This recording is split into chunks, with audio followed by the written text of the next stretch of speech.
All right, guys, welcome back to the Timmons Trail channel. Right here we have our coming 2-year-old filly. She came out of my mare, my personal mare that I had for several years.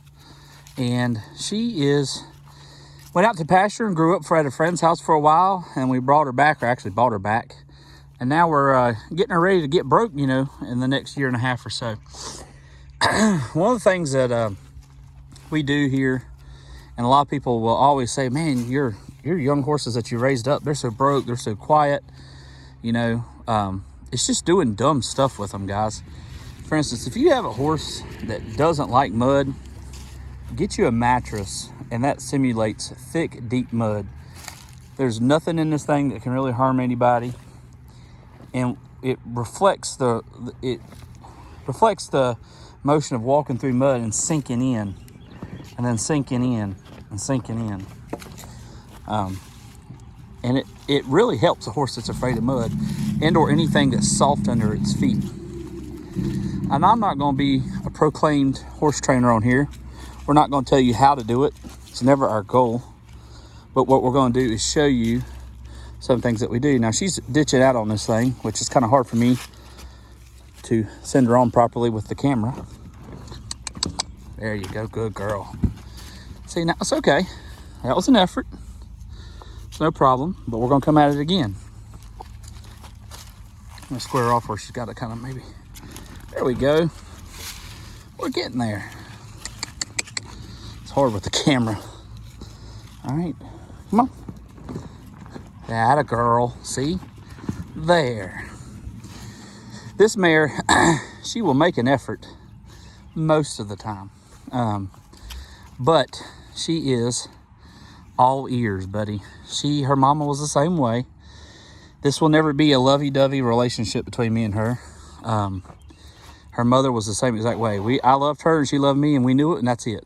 We didn't have to give cookies about it. We didn't have to talk about it. We just done it. So she's very much the same way.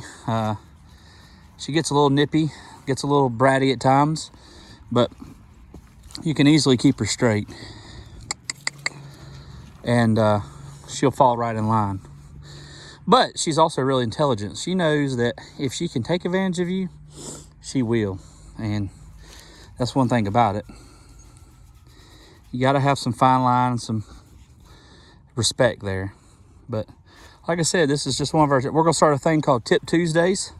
We'll give small tips if you got a little bit of an issue.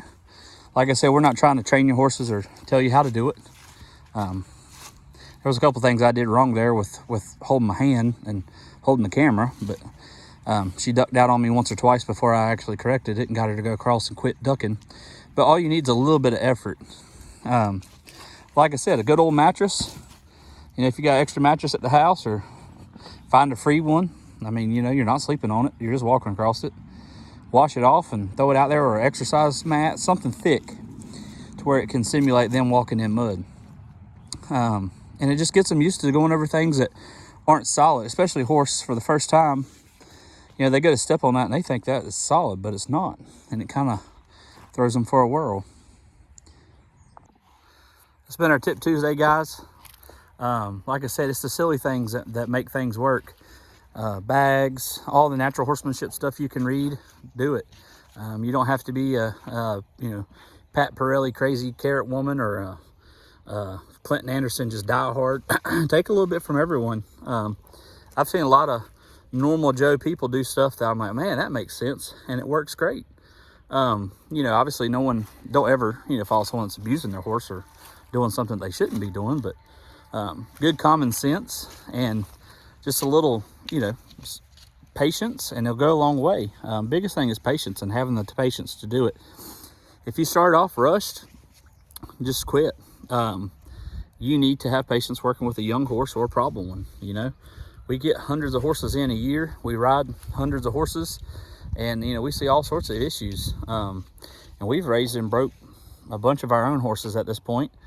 And every day that I've gotten out there and not been patient, or had the time, or just set aside some time, it turned into a argument, between me and the horse, and me just getting frustrated. You got to be clear-minded. You don't come in here mad. Don't grab a hold of them mad, you know, and come in here with a bad attitude just because somebody made you mad earlier in the day. You know, focus on it and take your time with it, and they'll come along.